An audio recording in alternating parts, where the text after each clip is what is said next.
आज से पहले हम स्पेस में घूमते एस्टेरॉयड सिर्फ देख सकते थे, उनकी डायरेक्शन और स्पीड का कैलकुलेशन भी ले सकते थे। और अगर कोई एस्टेरॉयड अर्थ की तरफ तेज़ी से बढ़ रहा हो तो हम ज़्यादा से ज़्यादा सिर्फ ये बता सकते थे कि ये एस्टेरॉयड कब कहाँ किस दिन हमसे टकराएगा। इससे ज़्यादा हमारे पास किसी चीज़ का भी इंफॉर्मेशन नहीं था।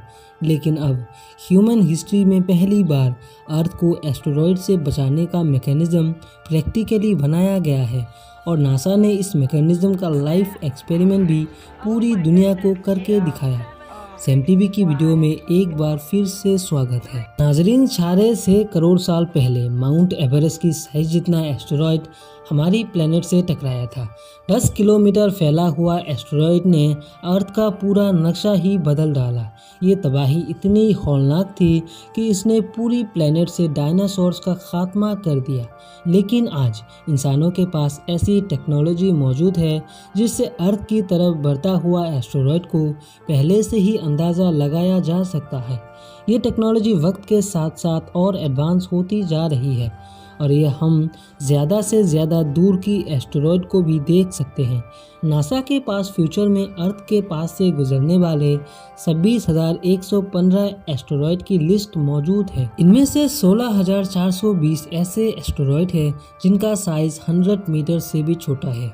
8,807 ऐसे हैं जो 1 किलोमीटर तक फैले हैं और 888 ऐसे एस्टेरॉयड हैं जिनका साइज 1 किलोमीटर से भी ज़्यादा बड़ा है। वैसे तो इनमें से कोई भी एस्टेरॉयड सीधा अर्थ की तरफ नहीं आ रहा, लेकिन फ्यूचर में ऐसा भी हो सकता है कि वक्त के साथ इनमें से कोई एस्टेरॉयड अपना पाथ बदल ले और सीधा अर्थ से आकर टकरा जाए।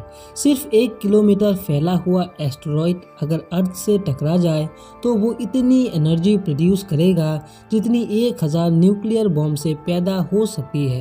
इसके नतीजे में होने वाले तबाही का अंदाज़ा लगाना अब शायद इतना मुश्किल ना हो। हमारी प्लेनेट पर दूसरे जरिए से आने वाले तबाही से शायद निपटा जा सके, लेकिन एस्टेरॉयड से बचना नामुमकिन माना जाता है। लेकिन अब नासा ने एक ऐसा एक्सपेरिमेंट करके दिखाया है जिसे हम एस्टेरॉयड का मुकाबला भी कर सकते हैं। जी हाँ, ये एक तरह का प्लेनेटरी डिफेंस सिस्टम है जिसको काइनेटिक इम्पैक्टर टेक्निक कहा जाता है। इस टेक्निक की मदद से अर्थ की तरफ आने वाले एस्टेरॉयड का रास्ता बदला जा सकता है। लेकिन सवाल है, आखिर कैसे? असल में अर्थ के बाहर आउटर स्पेस में ग्रेविटी और एटमॉस्फेरिक प्रेशर ना होने की वजह से ऑब्जेक्ट को किसी भी किस्म का रुकावट का सामना नहीं करना पड़ता। जो चीज़ जिस पोजीशन में है वैसी ही रहती है। अगर कोई ऑब्जेक्ट 20 किलोमीटर पर आवर की स्पीड से स्पेस में ट्रैवल कर रहा है तो वो हमेशा उसी स्पीड से चलता रहेगा जब तक उसके रास्ते में कोई चीज़ ना आ जाए। और ये सब इसीलिए मुमकिन है क्योंकि स्पेस में वैक्यूम में फ्रिक्शन पैदा नहीं हो सकती। एस्टेरॉयड जो लाखों साल पहले किसी कोलिजन के वजह से बने थे, वो तब से लेकर स्पेस में तेज़ रफ्तार से चल रहे हैं। अगर वो अर्थ के करीब आए तो अर्थ की ग्रेविटी अपनी तरफ अट्रैक्ट करेगी और वो अपना पाथ चेंज कर लेंगे। अगर ये अर्थ के ज़्यादा करीब होंगे तो एस्टेरॉयड हमारी प्लेनेट से टकरा सकता है। इससे बचने के लिए नासा साइंटिस्टों ने एक आइडिया पेश किया। क्यों ना अर्थ के एटमॉस्फेयर में दाखिल होने से पहले ही इन एस्टेरॉयड का किसी स्पेस प्रोब से एक ख़ास एंगल में टकराव कराया जाए। ये टकराव बस इतना बड़ा हो कि वो एस्टेरॉयड के पाथ को हमारे प्लेनेट के रास्ते से हटा दे। प्लान के मुताबिक इस किस्म के कई स्पेस प्रोब्स अर्थ के चारों ओर ऑर्बिट कर रहे होंगे। जैसे ही नासा को बड़ा एस्टेरॉयड अर्थ की डायरेक्शन में बढ़ता दिखेगा तो उन स्पेस प्रोब्स को एस्टेरॉयड की डायरेक्शन में जाकर एक ख़ास एंगल में हिट कराया जाएगा। इस थियोरी को प्रूफ करने के लिए और ये देखने के लिए कि वाकई ऐसा हो भी सकता है कि नहीं, नासा ने एक एक्सपेरिमेंट करने का फैसला किया। इस मिशन को नासा ने डार्ट यानी डबल एस्टेरॉयड रीडायरेक्शन टेस्ट नाम दिया। 23 नवंबर 2021 को $325 मिलियन की लागत से बनाया गया dart spacecraft SpaceX Falcon 9 rocket के जरिए वेंडेनबर्ग स्पेस फोर्स बेस से लॉन्च किया गया। दूसरे स्पेस प्रोब्स की तरह डार्ट में भी thrusters, camera system, radio link मौजूद था जिसे वो लाइव इमेज वीडियो नासा को भेज सकता है।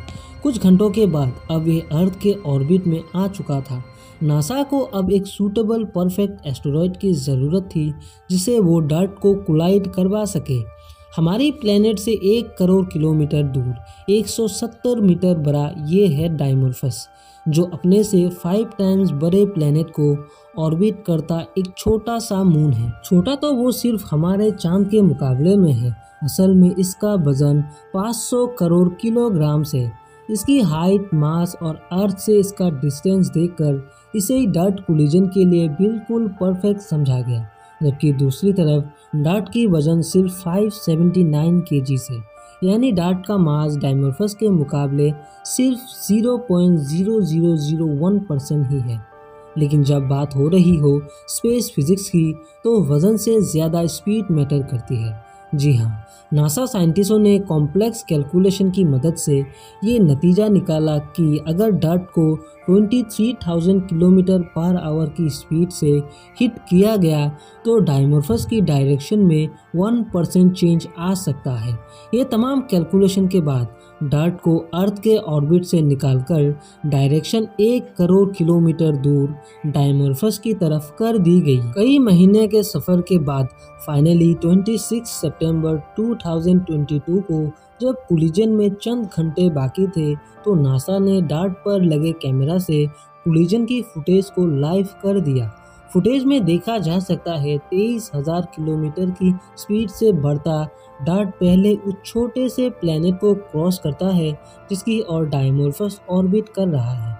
उसके बाद वो सीधा बढ़ता हुआ 2 फुटबॉल फील्ड जितना बड़ा एस्टेरॉयड पे जा लगता है। ये डार्ट से रिसीव होने वाली आखिरी तस्वीर है। इसके बाद नासा का डार्ट से कनेक्शन हमेशा के लिए टूट गया।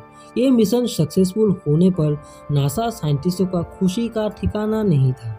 हिस्ट्री में पहली बार प्लेनेटरी डिफेंस सिस्टम का एक्सपेरिमेंट कामयाब हो चुका था। एक्सपर्ट्स का मानना है कि कोलिजन होते ही डार्ट तो चकनाचूर होकर बिखर गया होगा, जबकि डाइमोर्फस इस कोलिजन के बाद अपनी ऑर्बिट से हटकर नया ऑर्बिट अपना चुका होगा, तो कुछ इस तरह दिखता है। नासा का इस मिशन का एक्यूरेट रिजल्ट 2-4 हफ्तों में आएगा, जिसे मालूम पड़ सकेगा कि वाकई स्पेसक्राफ्ट अपनी स्पीड की वजह से अपने से 1 करोड़ गुना वजनी एस्टेरॉयड का डायरेक्शन चेंज कर सकता है कि नहीं। ये तो सिर्फ एक्सपेरिमेंट के हद तक था, जिसे एक छोटे से एस्टेरॉयड पर एक्सपेरिमेंट किया गया, लेकिन असल सवाल ये है कि 10 किलोमीटर फैले हुए एस्टेरॉयड पर भी ये फॉर्मूला काम होगा कि नहीं। क्या हम ये भूल चुके हैं कि दुनिया पर सबसे बड़ा ब्रैडफोर्ड इम्पैक्ट क्रिएटर 300 किलोमीटर तक फैला हुआ है। जो एस्टेरॉयड 300 किलोमीटर जैसा क्रिएटर बना सकता है, क्या हम उससे मुकाबला कर पाएंगे कि नहीं। इस बारे में आपकी क्या राय है, हमें कमेंट में ज़रूर बताएं। आप लोगों का बेहद शुक्रिया इस वीडियो को लाइक शेयर करने के लिए। मिलते हैं और एक शानदार वीडियो में।